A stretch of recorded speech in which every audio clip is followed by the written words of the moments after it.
My name is Mackenzie. I'm a 29-year-old housewife working at a cosmetics company in New York. I don't have any children.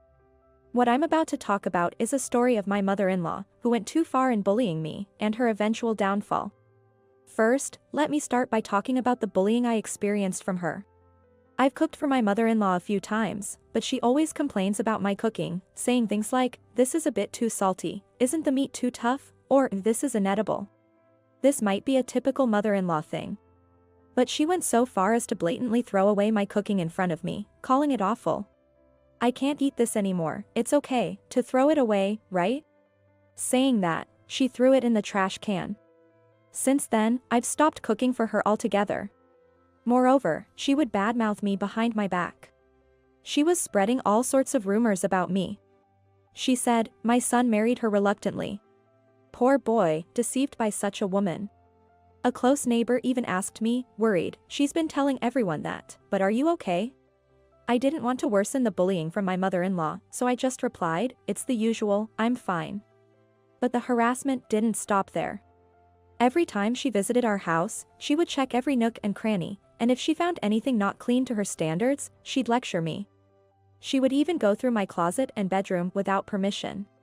She'd make a fuss over any speck of dust she could find. She even went as far as saying, "If you can't even do housework properly, quit your job." I'm a bit of a neat freak, so I know for sure that our house isn't dirty. I clean every day regardless of my job, so it was infuriating to be criticized like that. Despite witnessing all this bullying firsthand, my husband never helped me. He was indifferent. Whenever he had free time, he was always on his phone playing games. Even when I asked for help, he wouldn't say anything, but if his mother criticized me, he'd join in and say, "You know, Mom's right. Have you been slacking off with your cooking lately? You should do your housework properly." This is what they call a mama's boy, I guess. It feels like he's beyond just being a mama's boy though. Our first meeting was at a mixer. I was invited by a colleague from work, and I joined last minute to even out the numbers. At first, he seemed cool and composed, which I found attractive, but looking back, it wasn't coolness, just a lack of interest in others. We exchanged contacts there, and after meeting up a few times with the group, we naturally started dating. I began to notice his mama's boy tendencies early in our relationship. He would always compare me to his mother, saying things like, "If it were my mom." Or, "I'll ask my mom's opinion," and for every decision, he needed his mother's approval. Even when we were looking for our current house after deciding to get married, his mother was always there with us at the real estate agency. Even though it's a house for the two of us, we had no say in the decision. The current house was chosen simply because it's close to the in-laws and convenient for them. It's not a particularly nice place, nor are they contributing financially. Of course, as his wife, I couldn't refuse or argue, and perhaps that encouraged him even more. Whenever I talk to my friends about my mama's boy husband, they often ask why I married him, but love is blind, as they say. I was certainly aware of his mama's boy traits during our dating period, but it wasn't enough to make me consider breaking up. Maybe I thought it wasn't that serious. So why did his mama's boy behavior worsen after marriage? Well, until we got married, we both lived at our parents' homes, and only started living together after marriage, which I think made his behavior worse. Being an only child, I now feel he was overly pampered. I couldn't help but laugh when he couldn't even decide what to wear by himself. His mom used to decide everything for him. I remember the first time I cooked for him, his reaction was terrible. After just one bite, he said, "This tastes nothing like my mom's cooking, and I want you to learn seasoning from my mom." Even with household chores, he'd constantly compare me to his mom, saying things like, "Mom used to iron clothes more neatly," or "The mom folded clothes this way." I tolerated it for a while, but eventually, I couldn't stand being nagged about the same thing every day and retorted just once, "I'm not your mother. Stop comparing me to her all the time." Then he replied without a hint of apology, "Well, then do the chores properly so I won't have to complain." That's when I started to feel like a mere housekeeper, just going through the motions of household chores. Unable to bear such a life, I left a note saying I was going back to my parents for a while and left the house. I started questioning whether this could even be called a marriage. Every day, his mom-obsessed comments wore me down. I couldn't eat, suffered from insomnia, and fell ill. I even lost 20 pounds from my weight at the time of our wedding. Despite knowing my condition, neither my husband nor my mother-in-law showed any concern or remorse. Instead, after I returned to my parents' home, they started harassing me daily with phone calls. Every time the phone rings, I think, is it my mother-in-law again? But I still answer it. As soon as I picked up, she'd shout, "How dare you, a mere daughter-in-law, leave the house suddenly." My son was the one enduring everything. What are you going to do about this? Apologize, then hang up, only to call back later to repeat the same thing. Some days, there were as many as 5 such calls. During these calls, she had no interest in hearing my side. Even when I tried to speak, she'd yell, "You just need to listen." I had taken time off from work due to my poor health, but eventually, I felt guilty for being away too long and returned to work. I had considered quitting, but returning to work actually helped me forget about my husband and mother-in-law, and I felt much better emotionally. I loved my job, and my colleagues were great people. Just when I was starting to feel more stable, that incident happened.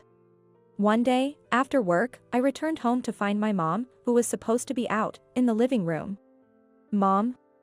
What happened? Weren't you going out today? Your mother-in-law called again today." As soon as I answered, she started complaining non-stop.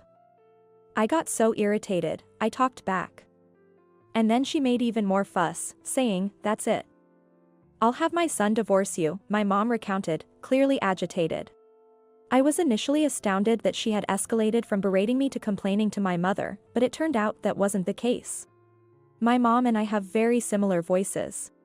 Even our dad can't tell us apart on the phone. We even look alike from behind, making it hard to distinguish us. My mom's friends and neighbors often say to us, "Your voices are really identical. And year by year, you're even starting to look more alike." Apparently, my mother-in-law, in a hurry and mistaking my mom's rushed voice for mine, had called. And that was her mistake. My mom is particularly outspoken. With her quick thinking, she would likely win any verbal argument. My mother-in-law, she must have overwhelmed. "So, what did you say back to her?" I asked, curious about their phone conversation. According to my mom, as soon as she answered the call hurriedly with a "yes, yes," my mother-in-law started yelling, "Is that you, Mackenzie? Why aren't you home yet? You need to sort yourself out." Mom was going to correct her, but she wanted to hear for herself what was usually said to me, so she kept quiet and listened. Oblivious, my mother-in-law continued. "You know, marriage isn't easy. I always thought you and my son were mismatched from the start. You know, in terms of appearance. A bit mismatched, I guess, haha." That's when my mom lost her patience. "Who do you think you are, getting all high and mighty just because I'm listening quietly?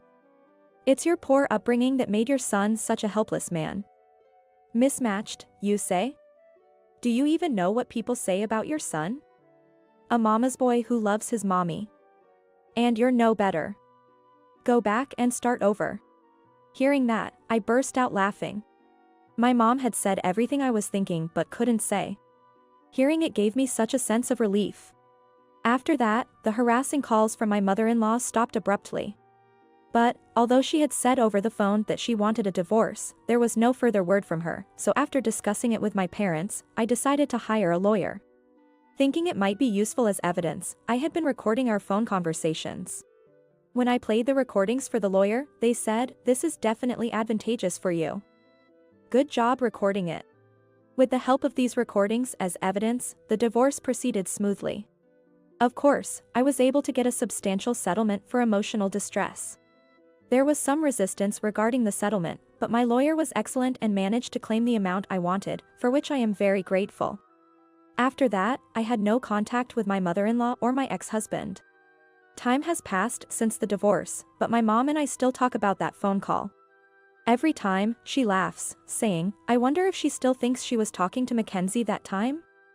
She's about my age, maybe she's starting to lose her mind?" Poor thing.